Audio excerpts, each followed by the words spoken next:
في علمك انا طيق العمى ولا طقش اشوف دموع راجل. انا عشت اسود ليله في حياتي. حد اتحرش بيك في الاسم؟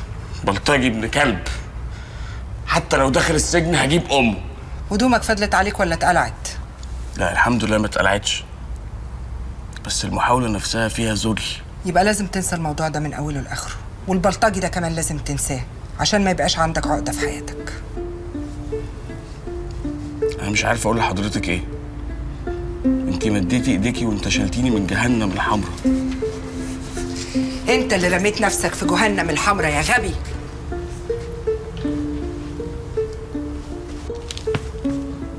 انا حلفت يمين اني ابوس رجلك.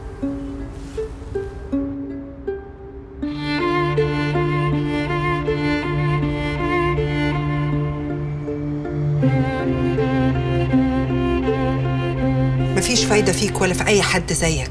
انت فاكر الدنيا ماشيه ازاي؟ ماشيه سبهلله؟ الدنيا ماشيه بقوانين هي اللي عملتها لنفسها. واول قانون بيقول مستحيل البني ادم يبقى طيب وشرير في نفس الوقت.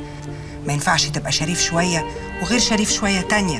النظافه والوساخه لا يمكن يبقوا في نفس المكان. الدنيا يا كده يا كده، وعليك تختار انت عاوز ايه. لكن البني ادم اللي بيمسك العصايه من النص بيفضل على حاله، دايما خسران.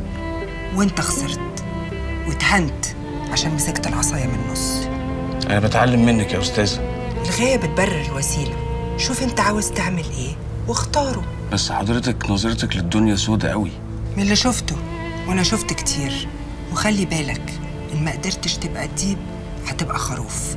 وديك جربت عيشه الخرفان في الحجز. ساعتك كام؟